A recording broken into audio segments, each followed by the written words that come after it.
Exchange of gases का primary site है एल्यूलाई. एल्यूलाई is a primary site for exchange of gases.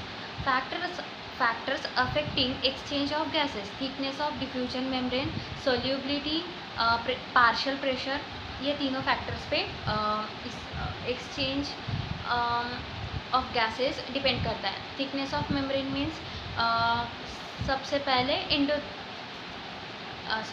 एल्यूलाई की simple squamous epithelium जो lungs की होती है, मीन्स एल्यूलाई की होती है. देन उसके नीचे बेसमेंट सब्सटेंस होता है. एंड देन कैपिलरीज की inner wall, simple squamous epithelium, endothelium. तो endothelium and simple squamous epithelium of alveoli मिलाकर बेसमेंट सब्सटेंस बनता है. Diffusion membrane have 3 layers, 2 cellular levels and 1 is non-cellular level. Base level में cellular membrane first 2 है जो simple squamous epithelium of alveoli and endothelium है, वो है cellular level. And basement substance वाली है वो नॉन सेलुलर लेवल है.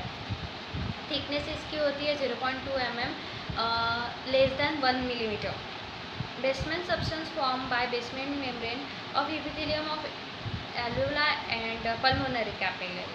पार्शियल प्रेशर होता है ऑक्सीजन का एटमॉस्फेयर में 159 mm of Hg and CO2 का होता है 0.3 mm of Hg.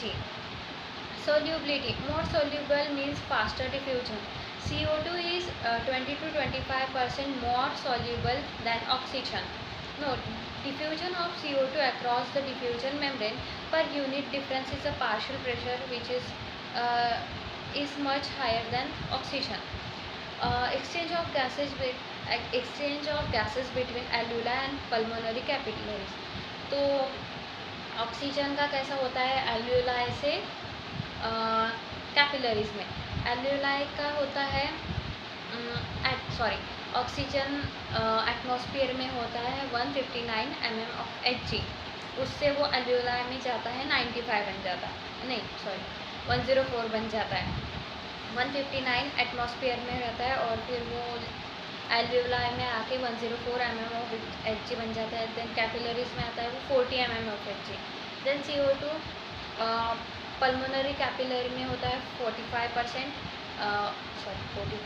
mm of Hg. Then वो एल्यूलाई में जाता है 40 mm of Hg एंड तो एटमॉस्फेयर में जाता है वो 0.3 mm of Hg. Then exchange between tissues and alveoli. तो रेस्पिरेटरी गैसेस होते हैं oxygen and CO2.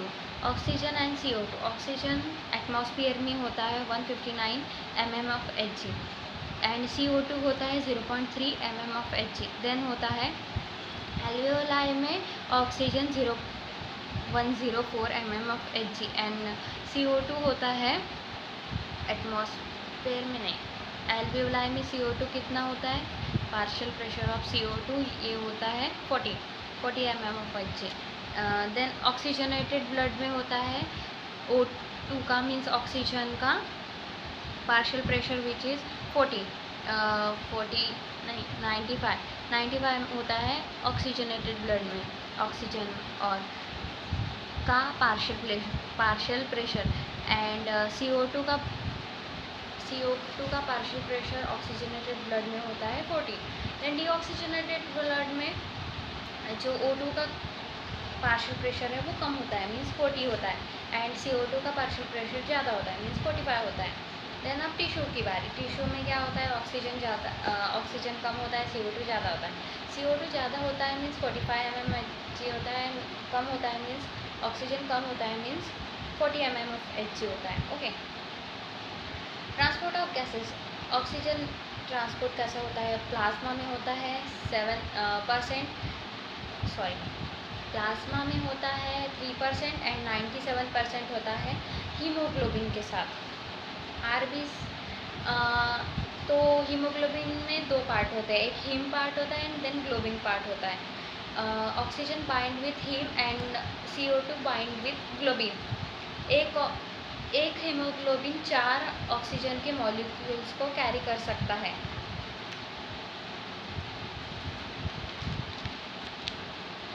Oxygen plasma में 3% एंड हीमोग्लोबिन के साथ 97%। Then some important points. 100 ml of oxygenated blood delivers 20 ml of oxygen to oxygen at a lung site. At a normal physiological condition, every 100 ml of oxygenated blood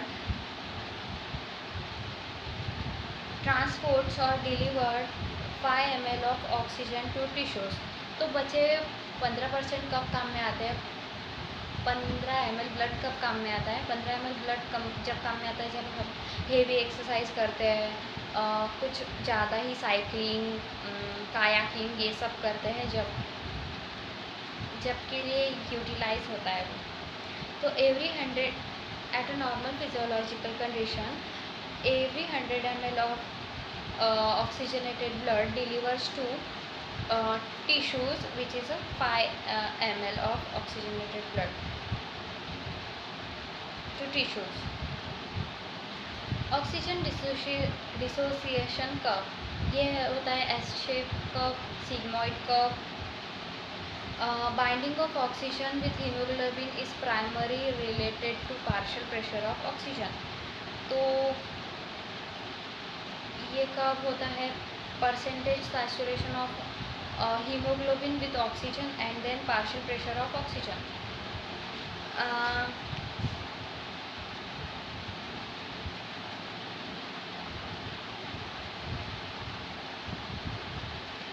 And lungs 100% of saturation, 97% of actual, means 100 ml of blood में 20 ml of oxygenated blood होता है। Eight normal physiological condition में 20 ml of oxygen blood में से 5 ml of oxygenated blood deliver होता है tissues को, and 15% of oxygenated blood still left and then can be use in a muscular exercise. ये बताएगा। The binding of oxygen with hemoglobin primarily dependent on partial pressure, but other factors can affect this binding. Partial pressure of CO2,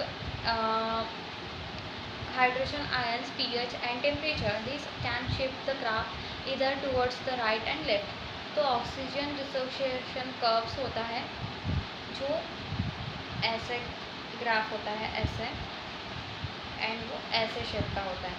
तो वो right towards right वो shift हुआ तो dissociation होता है oxygen and haemoglobin का at a tissue level. Then वो left side में शिफ्ट हुआ तो एसोसिएशन होता है हीमोग्लोबिन एंड ऑक्सीजन का एट अ एल्वेओलर लेवल।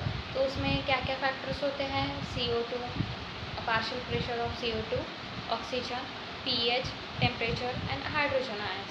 तो जब एसोसिएशन होती है, जब ऑक्सीजन का पार्शियल प्रेशर बढ़ा हुआ रहता, देन CO2 का कम रहता, CO2 कम रहे तो हाइड्रोजन आयंस भी कम रहते, एंड टेम्परेचर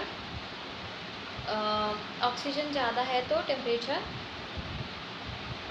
भी ज़्यादा है, नहीं ऑक्सीजन ज़्यादा है तो टेम्परेचर कम है। Then at a dissociation level और अ टिश्यू लेवल और the graph shifts towards the right side, then oxygen कम होता है, CO2 का पार्शियल प्रेशर ज़्यादा होता है, हाइड्रोजन आयंस ज़्यादा होते हैं, टेम्परेचर बढ़ जाता है। मीन्स फीवर कंडीशन में, in fever shift to right, more oxygen required by cell, more CO2 is produce. Transport of CO2 means carbon dioxide 3 ways में होता है। सबसे ज़्यादा होता है बाइकार्बोनेट के फॉर्म में, मीन्स 70%, एंड 20 to 25% होता है हीमोग्लोबिन के साथ, एंड प्लाज्मा में 7% डिसॉल्व होता है। Every 100 ml of deoxygenated blood delivers 4 ml of oxygen to alveoli. 100 ml of deoxygenated blood delivers 4 ml of oxygen to alveoli. इसके बाद है regulation of respiration, nervous system, nervous regulation है and chemical regulation. Nervous regulation में है RRC, respiratory rhythm centre, and PC, pneumotaxic centre. Then chemical regulation में है first central chemoreceptor and by second by peripheral chemoreceptor. Chemoreceptor means chemical sensitive towards the change in concentration of certain chemicals. तो nervous regulation देखते हैं। Nervous regulation में RRC होता है, respiratory rhythm centre, वो location होती है उसकी मेडुला में, वो हाइंड ब्रेन का पार्ट है। ये कंट्रोल करता है control normal and forceful breathing को, maintain rhythm of breathing. Then pneumotaxic centre, ये पॉन्स में रहता है हाइंड ब्रेन के अंदर, medulla and pons hind brain के पार्ट है दोनों भी। Can moderate the function of respiratory rhythm centre by signalling it, also known as switch off center. Signals from pneumotaxic center can reduce the duration of inhalation. Breathing rate decreases. Breathing rate faster. Chemical regulation, chemical regulation में क्या होता है? Central chemoreceptor, ये होता है medulla में।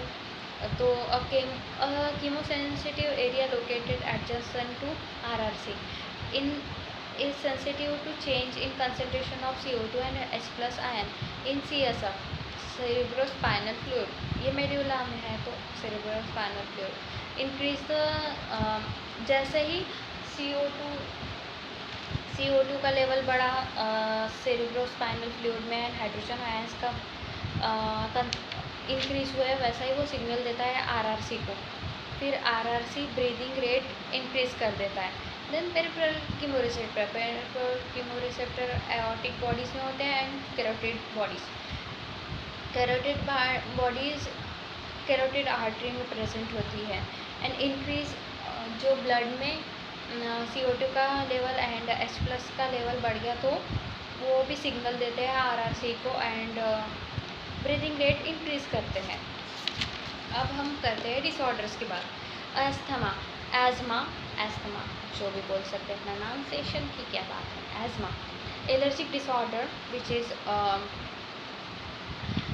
in which this an